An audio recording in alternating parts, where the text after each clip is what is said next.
What's going on, everybody? It's Q from Retro Q Gaming here, and before we go any further into this video, I want to upfront put out 2 points out there. Number one, I am purposely not using Final Fantasy VII Remake footage for several reasons. Key reasons, of course, being the likes of, one, I don't want to include spoilers or anything like that, even though just regular gameplay and all, I just don't want to use anything that could be construed as a spoiler. And two, believe it or not, Square Enix have actually been threatening legal action against people who upload Final Fantasy VII Remake footage. Typically this is aimed and pertains to people uploading the ending, but just to be safe, better than to be sorry, we're going to stay away from it completely. And the other point I want to get up front about is I will probably piss a lot of people off with this, but I feel that many people who do get upset or butthurt or whatever by this video, they're misunderstanding where I'm coming from. Simply because I love this game. It is so great in so many different ways. The gameplay is fantastic. The characters, much of the audio, but we'll get into the rest of it later. Overall, it's a fantastic time, and it would not surprise me if it ended up as being one of my game of the year, depending on what happens for 2020. Anyway, let's move on to the main point and what I want to talk about in this video. So, Final Fantasy VII Remake. Despite an extended wait, and not just the one that took about 5 years for the game to actually be made, but an extended wait that took almost 1 month for me to get my copy. That's right, it shipped on the 27th of March, and I didn't receive it until the 20th of April. Imagine that, 10 days after launch. Imagine how much that killed me. Boy, it was hard. But anyway, back to the point here. So with this video and with this game, naturally, Final Fantasy VII Remake was something that many people considered colossal, monumental, landmark, and of course I am one of those people. Now, as I mentioned at the start of the video, this game does so much right. The gameplay, the characters, the audio, so much of it is great. It expands on Midgar in so many different ways. It expands on the story, the areas, and even kind of fills in some of the gaps in a way. And so far, it's doing pretty damn good. So far, I'm saying so far a lot, am I? I'm 10.5 hours into the game. I am on chapter 8. Again, I'm not going to tell you where I am because that is spoilers or anything that could be misconstrued as spoilers. But I have a couple of issues with this game. Now, of course, I knew there was going to be problems with this game in a sense because, well, it was going to be put onto PS4 in 2020. That's right, it's put on what is roughly 8 to 9 year old hardware in 2020. And of course, a big game like Final Fantasy VII, and one that holds massive regard and will be critiqued out the arse, will of course need as much help as it can get. And as we all heard before launch, there were some technical issues. Now, I'm not even going to semi-meme it up here and say that 30 FPS, of course, is a technical issue, which it is, but I'm not even going to talk about that today. But what I am going to talk about are some of the other ones that really hamper the experience, even to the point where I was willing to overlook them because it was the Final Fantasy VII Remake. But eventually they just became too egregious, to be honest, frequent, and so in your face that it was just not possible to overlook. Now, I do want to stress and reiterate one more time, I am still loving the game in so many different ways, but these are just so egregious that it's not fair to not talk about these. I'm sure you've all seen the different screenshots, different videos, different comparisons, different whatever when it comes to this game. Now, naturally, Final Fantasy VII Remake uses a huge amount of texture memory, which these consoles just don't have. And that is completely apparent when you play it for more than 20 minutes at a time. Because it's clear, with the size of these worlds, the amount of geometry in these worlds, and the amount of textures that they need to use, including the areas and whatnot too, it's just too much for the console. Sure, the main character models, which will be on your screen the entire time, they will always be there. Naturally, those have much higher quality textures, and are going to be much more detailed. Why? Because you're going to see them all the time. And a lot of the environments in the world, when you give a quick cursory glance just while you're walking through them or whatever, hell, the opening mission, the bombing run at the start is a perfect example of this.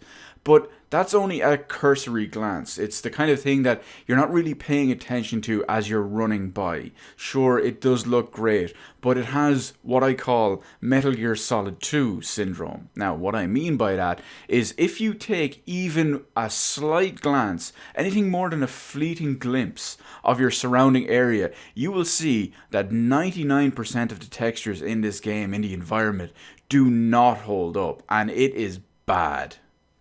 Again, they've managed to shoehorn it and pull some wizardry in there as well, that it looks overall good when you're just traversing through the world, you're looking through the areas and all. But if you stop and look at a texture, even if it's in the distance, you don't have to run right up and look at it, but you can see some of them look downright awful. Now, and that's downright awful in the good comparison, because frankly, there are ones out there, you can easily find them, you've probably even seen them yourself, but let's face it, some of these things look like they're from a PS1 game. If you're lucky, you might get a PS2 game. There are so many things involved in this game that it is clearly not able for on the hardware. I cannot count the amount of objects I've seen that are supposed to be a sphere, a circle, or whatever, and they're frankly just a complete octagon. There are times when the camera zooms in on a gun barrel and it has 8 sides. It is not a circle. And you may be thinking, Q, you're probably over-exaggerating this, that it only happens in 1 or 2 slight areas or 1 or 2 specific situations. No, this is about 95% of the game where I've seen all of this. Again, running through the area and just seeing everything as a big picture in the distance, it looks pretty good. But any type of scrutiny outside the main character models, and it just falls apart. And I'm not even saying it falls apart as in a comparison to such high quality textures and assets that you expect from the main characters. These don't even look like a bad modern console game. They look worse. They look like something you would see 15 years ago. Again, you can misunderstand this and hate on it all you want. I still think the game is fantastic. But there are 2 other issues that I have become extremely frustrated with. Another one of these is you would be running through a town, a city, an area, whatever it is, and frankly, stuff just won't load. It takes so long to load because these are using 5400 RPM 2.5-inch hard disk drives. I'm using a PS4 Pro, so this does have a SATA 3-based hard drive, but anyone who's using a PS4 is just going to have an even slower SATA 2 drive in there. Now, of course, people will say you could use an SSD and whatnot as well, which technically is true, that would help a little bit. But it's a combination of processing power as well as disk read speed.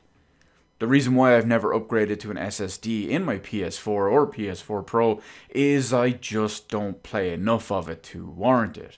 And not to mention that people say, well, consoles are, great thing about them is it's just one box, you plug in and play and you're good to go. So basically my experience is with if everyone says that's the way it's proper and the way it's good to go and that's why there's a benefit to them, well, I'm flipping that on its head and saying that's the reason why it's coming out this way. But like I said, I have run through cities, towns, all of this, and I have not seen a single NPC. And then I will stop, and several seconds later, 24 NPCs will just pop in all around me. There was one point I had to go into an area for a quest, and I went in and there was nothing there. It was a very small area, and there was nothing there. And then, after about 10-20 seconds of running around, everything spawned around me, and I could complete the quest. It's things like this that frustrate me to no end, simply because it, as I said before in a different video, it's clear that this is a victim of the PlayStation 4 and in 1 year the Xbox One, basically the current development platforms. And the final point that is completely breaking my heart with this game is down to 2 more things. Well, they're both rolled into one because it's the processing power and it's the storage media as well. There are so many frequent broken loading screens, if you will. Now, I shouldn't even say broken loading screens. That's not a proper way to describe it. These ones are loading that hasn't loaded yet. You're loading to get to loading, if you will. There are a ridiculous amount of times, and this is why it frustrates me so much, where you will need to do something. You'll need to talk to a character. You'll need to initiate a cutscene. So many times you've needed to open a door, and it just is not loaded yet, be it searching from the disk drive, well, the hard drive, I should say, or searching from, or trying to process the entire thing. It's just not ready. I can't count the amount of times where I've pressed triangle to open a door and the door animation doesn't start. Cloud just freezes in place for 5, maybe 10 seconds, and it's just waiting to finally kick in. I know there's a couple of other times as well where I've had to talk to someone and I was waiting for a dialogue scene to start. You walk up to the person, you're just waiting, frozen in place, can't do anything. You're just waiting for it to load up. Again, 5, 10 seconds, standing there, waiting, loading, deloading, if you will. But the worst one that completely broke my mind in this way, and this is actually why I turned the game off earlier today and haven't turned it back on since, but at one point something was happening, something, again, no spoilers or no details or anything, but I was stuck for between 30 to 45 seconds. 30 to 45 seconds. I could not move, I could not do anything, I was just stuck there for 30 to 45 seconds. There's a big 15-second window in there because, well, once it gets that bad, it's kind of hard to narrow down. But it just got to the point where, and when it did load, that thing just kicked in and happened. But it just took so long and was so egregious. All of these problems compounded. They're to the point where individually, they're all significantly bad in their own way, and they're significantly bad that it's some of the worst you've seen in games. But the three of them, maybe even more depending on who else you have out there, compounded together makes this such a shot in the gut, such a punch in the back of the head, whatever you want to call it, a rabbit punch, whatever. It absolutely kills me beyond whatever way I can describe it, that such a game, such an arguably almost masterpiece has been remade and then crippled, hampered, hamstrung by such significant technical issues, all down to these crappy old consoles. At this point, knowing what I know, despite enjoying the game so much, but seeing what I have seen, experiencing what I have experienced, I would gladly have waited until the end of the year for this to be a PS5 game. Granted, the PC version is also going to be amazing and the best version of the game.